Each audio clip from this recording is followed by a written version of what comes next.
My name is Linny.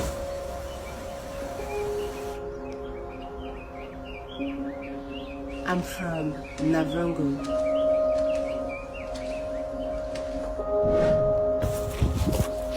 Aside the fact that yoga helped me heal my lower back pain, also connected me with my divine feminine and nature for my own well-being. I'm here with the founder and owner of Mother Earth Yoga Sanctuary. This yoga retreat that I've attended, I think this is my first ever yoga retreat, and I've never felt this relaxed, like all thanks to. So I'll let her introduce herself and then we'll get into the conversation. Hello guys, this is Linny here, and as she said, founder and owner of Mother Earth Yoga Sanctuary. I'm into yoga. I do healing massages too. I do energy healing and also crystal healing. Yeah. Wow. So Linny, what inspired you to start practicing yoga and even become an instructor?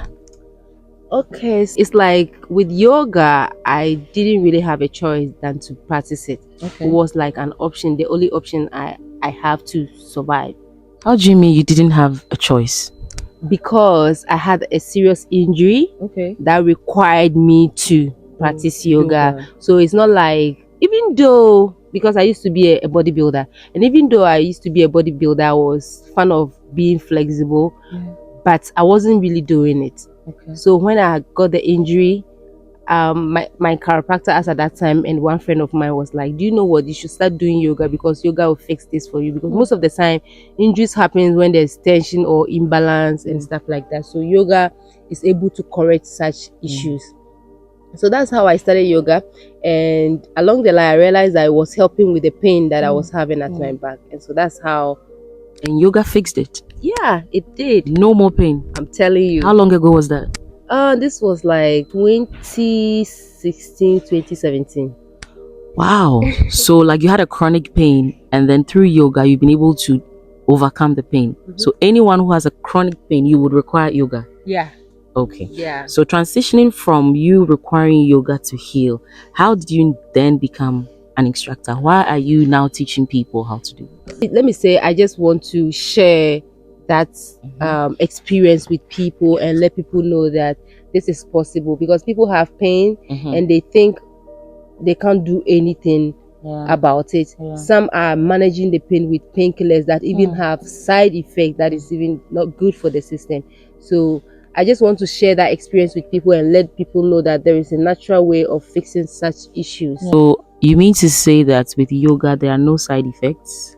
Not really, but it also depends on what you are doing, and if you are doing it correctly. That's why you always need an instructor, an experienced instructor, to take you through your yoga practice. And also, if you are somebody who struggle with ego, yoga will be very, very let's explore that. How do you mean someone struggling with ego? Yeah, because it's like you can see someone doing a back bend, and it's like you want to do it, but this person, probably it took the person like 2-3 years to be able to do it. So people start yoga, and because of their ego, it's like they want to get into that pose within 2 to 3 years. And so that's what I mean by that. So if you don't know how to really tone that down, you might hurt yourself, because you especially in Africa, we don't really grow up doing these things. So your body have been in a certain way for a very long time. So if you are introducing yoga to your body, you have to give it time to open up to it. Yes. So it's like you have to allow your body to go through the process. How has yoga transformed you, like physically, emotionally, and spiritually? Physically, I would say that it has helped me to keep my shape. It has maintained it. I've been able to maintain my weight with yoga. Like, I'm not gonna say I'm not saying I'm looking that good, but I'm girl, okay. You are informed. you have you seen her? Have you seen her? Yeah, hey, all I do is yoga. Oh, wow. You know, all I do is yoga, and I appreciate that aspect of yoga.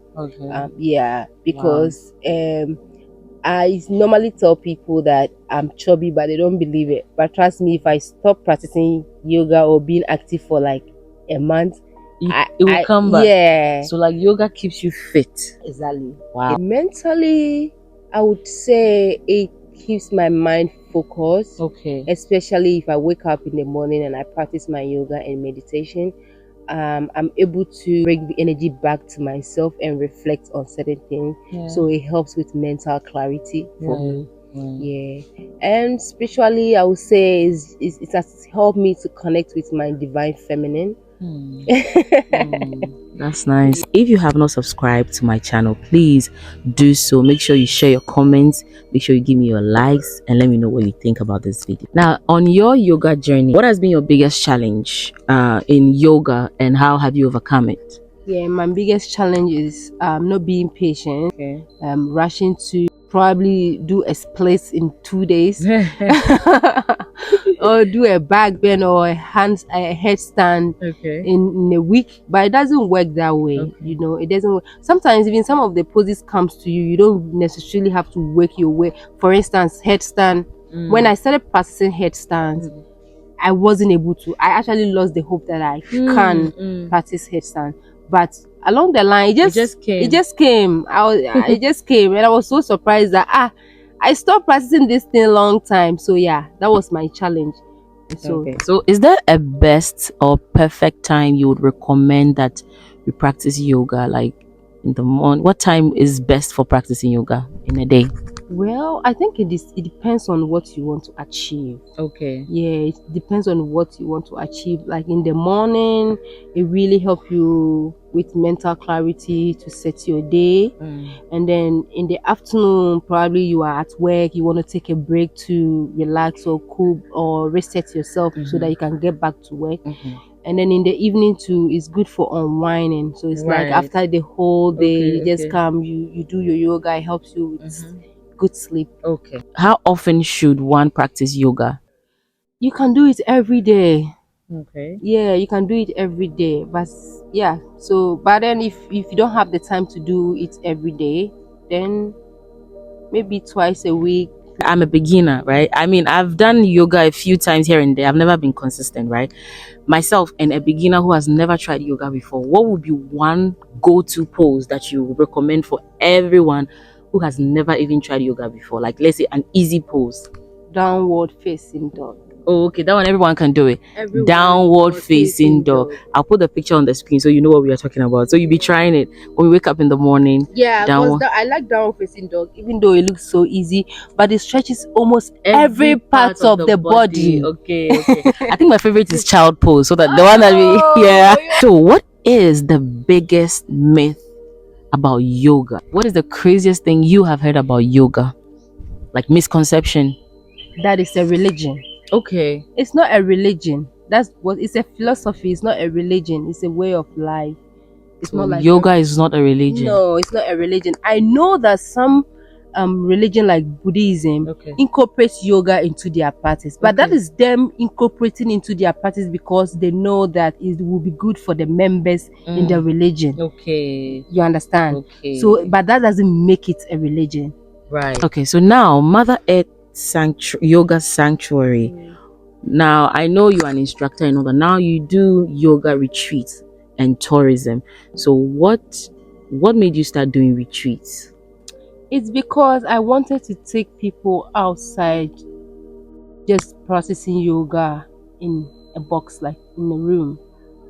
Okay. Yeah, because I started practicing yoga in nature and I realized the difference. I saw the difference between being in nature to do yoga and also being in the room to do yoga. It's like when you are in nature, it opens you up more. It helps you to really sink in so that you can concentrate and focus on what you are doing. But once you are like in the city or in a room, there are a lot of distraction. So you are not really able to focus. You understand? Absolutely. Yeah. Wow. Okay. So when did you start these kind of retreats? How long ago? 2 years ago. I think last 2 years, August was my first retreat. Wow. And what has been the progress so far? Oh, a lot of progress. Yes. Yeah, a lot of progress. Like sometimes I sit down and then I remember my first ever retreat. I'm like, Yeah, you've come a long way. did I really do this? Wow, I'm actually very proud of you. This is my first time attending your retreat, and I must say that wow, like you are doing so well. You are doing so well. You yourself, apart from yoga, what keeps you going? Because you are human, right? And we are all not perfect. There are times where people will step on your toes. Working with people is not easy. So what keeps you going as Linny? I think what keeps me going is just sitting back and playing a scenario. So it's like if somebody crosses me or somebody steps on my toe, I just sit back and just judge the situation. I bring myself out of the situation, and I don't try to be biased. Okay. So that I can judge it very well. And where I'm wrong, I accept that I'm wrong, and I work on it. I work on myself. And if it's from the other person, I just tell myself, okay, so it's about them, but not me. So I don't take that upon myself. Okay. Yeah. Okay. All right. So also, what kind of people are welcome to your retreats? Like, who is it good for, or who are these retreats for? Everybody, everyone. It doesn't matter. Right. All right. On that note, what would you tell people watching us who are not sure if they should join your retreat?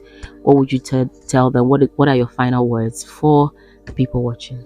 Well, I'll say just give it a try. You're probably thinking, I don't know, just give it a try. And if it's not for you, you know it's not for you. It's better than just sitting back and just saying things about it whilst you've not really practiced it to know how it feels like to be in that situation. Just be open. One day will not kill you. Just be open, especially Ghanaians. Be open to trying new things. You will not die. Yeah. And when is your next retreat? I think maybe end of May. Okay, maybe end of May. So please go follow her. What are your social media handles so that if you want to follow you and your journey? My Instagram is Mother Earth Yoga Sanctuary. Once you put it up, it will show. Any website? Yeah. My website is www.motherearthsanctuary.com. Okay, so www.motherearthyogasanctuary. No, with the website, the yoga is not. All right, so www.motherearthsanctuary.com. But on Instagram is Mother Earth Yoga Sanctuary. Please follow her on Instagram, on her website. Every other event that is coming up, you'll be able to be updated so that you also get to have this experience. Thank you, Linny, for having me. It has been an amazing conversation. Thank you for coming. All right, bye.